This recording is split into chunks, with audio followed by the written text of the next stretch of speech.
नमस्ते। आज के इस खास विश्लेषण में हम डिकोड करने वाले हैं एससीओ यानी सर्च इंजन ऑप्टिमाइजेशन की दुनिया की एक बहुत ही कड़वी सच्चाई को। देखिए, जब भी कोई अपनी वेबसाइट को सर्च इंजन पर रैंक कराने निकलता है तो काम करने के दो ही तरीके होते हैं, एक बिल्कुल सही और दूसरा एकदम गलत। आज हम इन्हीं रास्तों का गहराई से पर्दाफाश करेंगे। अब शुरुआत में ही एक बहुत दिलचस्प सवाल उठता है। अक्सर ऐसा देखा जाता है कि कुछ टॉप रैंकिंग वेबसाइट्स रातों रात सर्च रिजल्ट से बिल्कुल गायब हो जाती हैं। ऐसा लगता है जैसे वो कभी थी ही नहीं। दरअसल ये कोई जादू नहीं है। डिजिटल दुनिया के कुछ बहुत ही सख्त नियम है, और जब कोई इन नियमों से छेड़छाड़ करता है तो सर्च इंजन का एल्गोरिदम बिना किसी रहम के उन्हें बाहर का रास्ता दिखा देता है। तो आइए सबसे पहले बात करते हैं एसईओ के उन दो अलग अलग रास्तों की। एथिकल और अनएथिकल रणनीतियों के बीच का ये जो फासला है, उसे समझना बहुत जरूरी है। इंडस्ट्री में एक बहुत ही साफ लाइन खींची हुई है। एक तरफ है व्हाइट हैट एसईओ, जो पूरी तरह से ऑर्गेनिक है, एथिकल है और सर्च इंजन की गाइडलाइंस का सम्मान करता है। और ठीक इसके दूसरी तरफ है ब्लैक हैट एसईओ। ये वो रास्ता है जो अनएथिकल है, नियमों को तोड़ता है, और सच कहूं तो इसमें बहुत ज्यादा जोखिम है। यानी एक तरफ है ईमानदारी से किया गया ऑप्टिमाइजेशन और दूसरी तरफ है खतरनाक शॉर्टकट्स। तो चलिए पहले इस बिल्कुल सही और एथिकल अप्रोच पर फोकस करते हैं, जिसे व्हाइट हैट एसईओ कहा जाता है। आसान शब्दों में कहें तो व्हाइट हैट एसईओ का पूरा फोकस असली इंसानों यानी ह्यूमन ऑडियंस को एक बेहतरीन अनुभव देने पर होता है। इसमें वेबसाइट को इस तरह से ऑप्टिमाइज किया जाता है कि वो सर्च इंजन के बनाए कानूनों और पाबंदियों के दायरे में रहे। यहाँ सबसे अहम फलसफा यही है कि यूजर की संतुष्टि और उसका एक्सपीरियंस हमेशा नंबर 1 प्रायोरिटी होनी चाहिए। इसके कुछ बेहद सटीक और असरदार तरीके हैं, जैसे कि हाई क्वालिटी कंटेंट बनाना, सही से कीवर्ड रिसर्च करना और नेचुरल तरीके से काम के लिंक्स बिल्ड करना। इसके अलावा साइट मैप्स जैसे टेक्निकल पहलुओं को सुधारना और पेज के लोड होने के समय को कम करना भी इसी का हिस्सा है।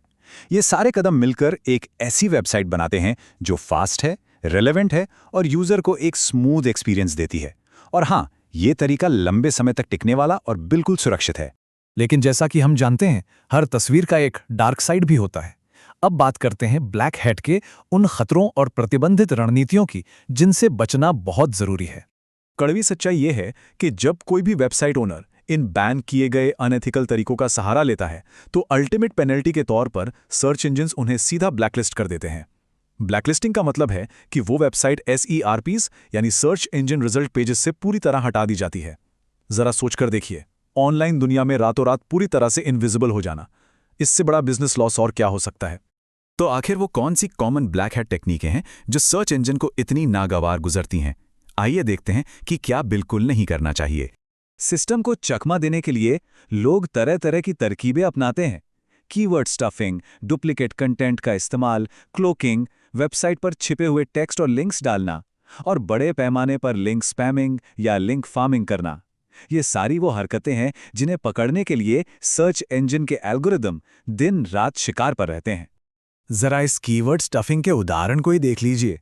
एक ही शब्द डिजिटल मार्केटिंग को बिना किसी लॉजिक के हर लाइन में ठूस दिया गया है। ये तरीका ना सिर्फ पढ़ने में बहुत ही अजीब और अस्वाभाविक लगता है, बल्कि आज के स्मार्ट सर्च इंजन्स इसे पलक झपकते ही पकड़ लेते हैं और वेबसाइट पर पेनल्टी लगा देते हैं। एक और बहुत बड़ी गलती जो अक्सर देखने को मिलती है वो है डुप्लीकेट कंटेंट। किसी और की मेहनत से लिखे गए कंटेंट को कॉपी पेस्ट कर लेना या फिर किसी आर्टिकल के बस शब्द बदलकर उसे अपना बता देना, ये एक बहुत बड़ा रेड फ्लैग है। सर्च इंजन्स ओरिजिनलिटी को बहुत गंभीरता से लेते हैं और कंटेंट चुराना उनके भरोसे को तोड़ने जैसा है। अब ये जो क्लॉकिंग वाली तकनीक है, ये तो और भी ज्यादा चालाकी भरी है। इसमें वेबसाइट एक तरह से मुखौटा पहन लेती है।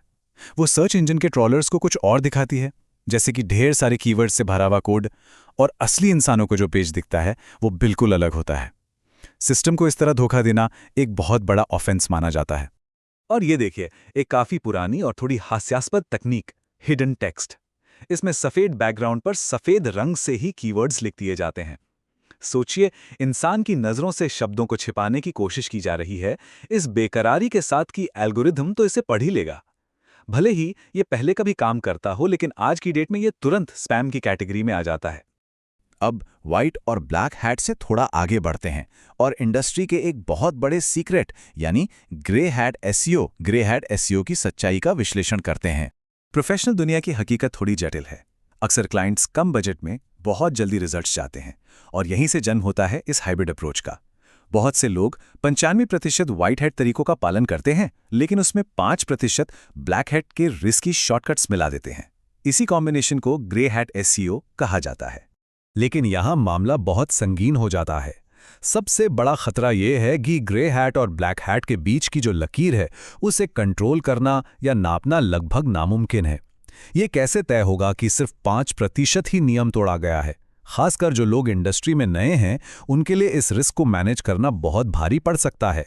तो अंत में ये पूरा विश्लेषण एक बहुत ही महत्वपूर्ण सवाल पर लाके छोड़ता है।